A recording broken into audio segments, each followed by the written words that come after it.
All right, so it wouldn't be a fantastic Friday if we didn't start with cricket right here on the SportsMax Zone. Well, Cricket West Indies on a Thursday announced a 2-match suspension for Alzarri Joseph following the fast bowler's on-field misconduct in the third one-day international against England at the Kensington Oval in Barbados on Wednesday. Well, during the fourth over of England's innings, a visibly irate Alzarri Joseph stormed off the field following an apparent disagreement with skipper Shai Hope. Joseph's absence left the West Indies fielding with 10 men for the entirety of the fifth over before he returned ahead of the sixth. Windies head coach Darren Sammy had this to say after the incident. But the behaviours like that is unacceptable on my cricket field, and the culture I'm trying to build, that's unacceptable. So, yeah, we definitely will have a chat about that. Now, 24 hours after Darren Sammy spoke, Cricket West Indies released a statement in which its Director of Cricket, Miles Bascom, stated, Alzarri's behaviour did not align with the core values that Cricket West Indies upholds. Such conduct cannot be overlooked, and we have taken decisive action to ensure the gravity of the situation is fully acknowledged.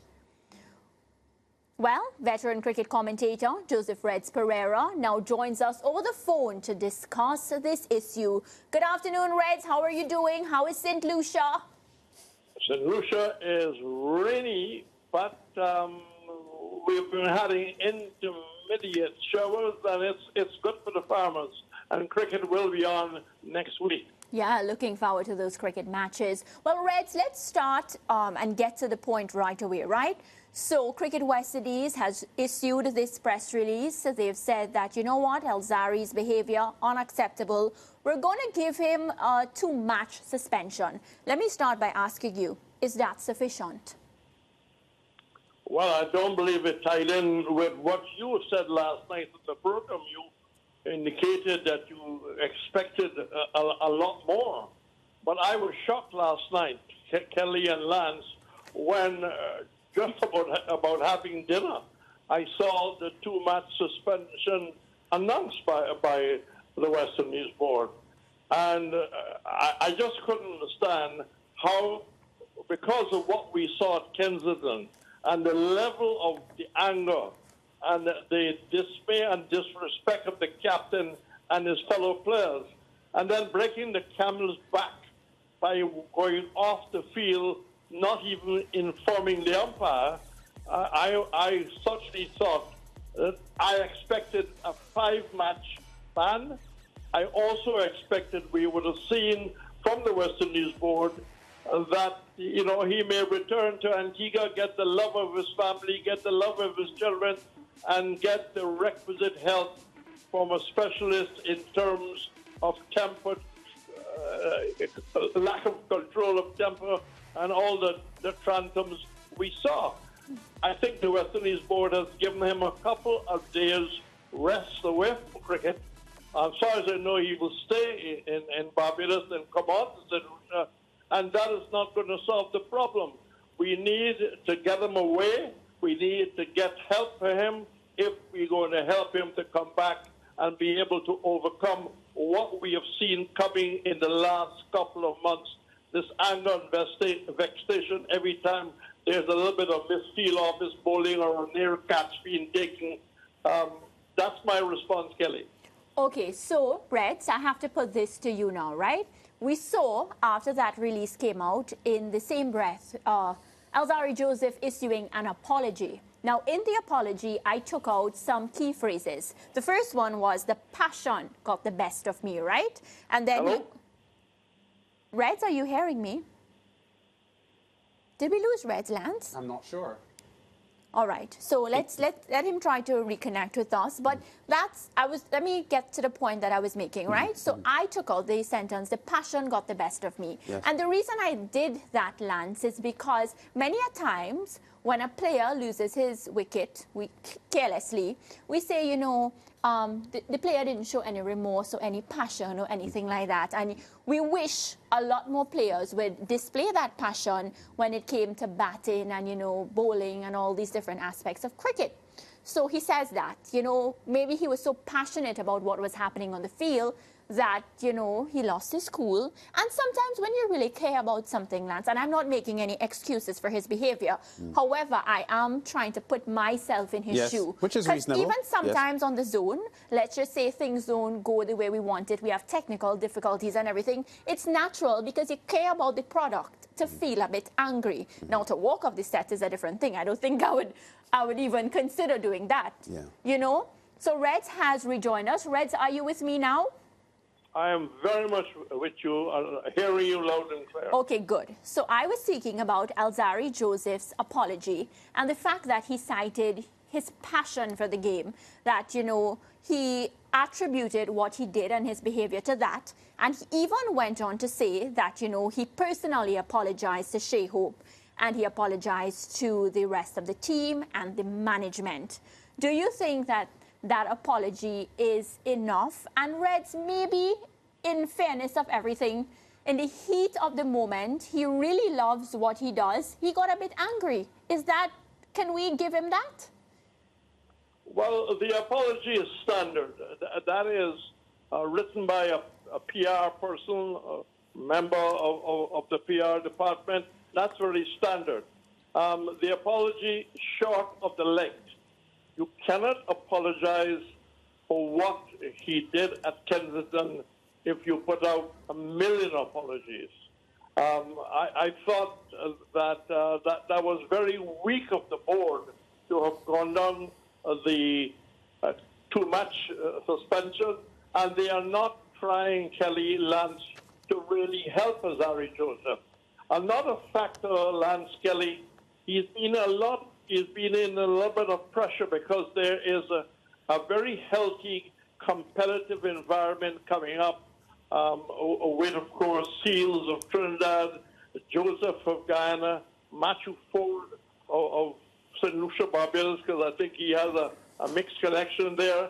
And I think he's beginning to feel that pressure. He hasn't had the best of the last year and a half. If you look at his figures, his per wicket is very, very expensive. Yeah. And I think he's beginning to feel that. And I thought the board missed an opportunity to take him out of the cricket environment, send him home, get the specialists to work with him, and maybe consider bringing him back. Of course, the coaches will call the shots. Maybe against Bangladesh. He'll be refreshed. He can hit one of the Antigua beaches. He'll be with his family, and he'll be away from the cricket. He will be at the cricket at Kensington all the time. Okay, so Reds, I get the point that you're making. You feel as if the punishment was too soft for that sort of behavior. But I have to ask you, because when I saw you were the guest on the show, the first thing I said is, yes, I get to ask Reds, who's been around the cricket for some time, have you ever seen anything like this before? Well, Kelly, I've been watching cricket since 1953. I got into the Test Arena in 1971. I've seen a lot of tempos. I've seen a lot of tempos from West Indians, a lot of tempos from all international teams. But those tempos last for 60 seconds. Those tempos will last for 90 seconds. And then, you know, the bowler walks back to his mark, you know, and the game continues. I've never seen where it got totally out of control, and it got totally out of control at Kensington. And what really bothers me, this is not the days where there's no television. The world was seeing what was happening at Kensington, and they could not believe. I think former England player Butcher certainly was very strong on the behavior. I think the UK press, the social media has been very strong. The social media, about 80% is in favor of greater action and also greater help to him. Aren't you surprised, Kelly, that Lance, that you didn't see that part of the action by the board where they're trying to reach out to someone who is versed and skilled in the practice of helping people who have sharp tempers and lose control? Aren't you surprised of that? Yeah. Yeah, well, the fact is, one of the things that I'm looking at in this story, Reds, is that I don't think this is a one-off incident. Although Alzarri has a kind of a quiet disposition, he has shown the tendency to get infuriated, you know, in recent months, as you just mentioned. He was twice charged during the CPL tournament. He had a level 2 charge in the final against the Ghana Amazon Warriors. A level 2 charge, I think, extends to about 50% of his match fee for dissent, serious dissent to the umpires. And in an earlier match in the group stage, he also had a level 1 charge because of his verbal interaction, an aggressive interaction with the umpires. And I also remember an incident in the game against the TKR back in mid-September. He wasn't punished for this one, but he aggressively approached an umpire, I think it was Patrick Gustave, because he had disagreed with, I think, probably a wide that he had called against his bowling. So it is possible that part of the punishment here is coming from Reds, them seeing a trend with him not being able to control his temper. Now, I think I agree with you, Reds, that some corrective action has to be taken here. And you are correct that the board, if they haven't done that or aren't in the process of doing that, getting some help for him, because he's a quality cricketer and you don't want his career to be tainted by these kinds of incidents. Lance, I'm glad you have raised that point, because it's something that we saw coming. If he was playing for whatever team he was playing for, he would be angry if there was an attempted catch that didn't come off or a misfield, and you can see the anger, you can see the body language. Now we saw it really exploding at Kensington, and like you, I'm surprised that they have gone the other route. Take him out of the environment, let him go back to Antigua, hit the beach, spend time with his family, to love his family and his children, get a requisite doctor to help him. I'm sure there are qualified people in Antigua who can handle that.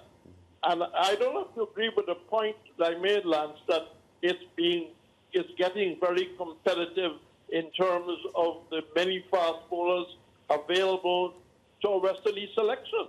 Yeah, well, it is competitive. I'm not sure if, as you are suggesting, that he's beginning to feel that pressure. I haven't spoken to him, so I don't know what he's feeling. So I'm not sure if he's feeling any pressure from that standpoint, because he's considered the leading fast bowler in the team at the moment. But you are right. There are fast bowlers coming up that are doing well. So I'm not sure how that may be affecting him. The T20 squad, we have seen where Matthew Ford has come in to replace him because he is banned for the 2 matches.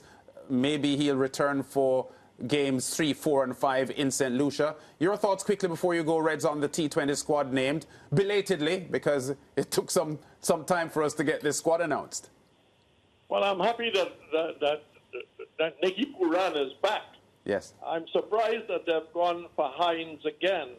Hines is 32. I mean, what's the future? He wasn't used at all simply because in Sri Lanka they were behind the 8 ball. But someone like Shamar Springer, a genuine all-rounder, young man, good with the bat, good with the ball, brilliant in the field, would have been a better investment going forward. That's my first thought when I saw the squad this afternoon. Yeah. Well, Reds, you know, we're going to have a lot of discussions surrounding this T20 squad. Remember, the first match is tomorrow. So we will be connecting with you again. I want to thank you so much for taking the time to appear on the SportsMax Zone, and take care of yourself. I will take care of myself, because at 85, you've got to take care of yourself. And here's hoping that the board takes care of Azari Joseph. All right, Reds. Well, we'll talk again soon. Bye. Take care. Bye. Bye. All right. So that was Reds Pereira there. Of course, he's been around the cricket for some time. So, Lance, let's take a look at the T20 squad now. So Rovman Powell, as you know, will be the skipper. He'll be joined by Roston Chase, Matthew Ford, Shimron Hetmeyer, Terrence Hines, Shea Hope, Akil Hossain, Shamar Joseph, Brandon King, Evan Lewis, Gurukesh Moti, Nicholas Puran, as you heard from Reds, he's back. Andre Russell, can't wait to see those 6s and 4s lands. Shofin Rutherford and Romario Shepherd. So I'd say on paper, we look super. Yeah, we're playing in the West Indies. This is a strong squad, and the coach, Darren Sam, was quoted as saying that it's pretty difficult picking this team because all 15 players are challenging for a spot in the team. So, as we would say in sport, it's probably a good problem to have for the coach because it means that you have quality.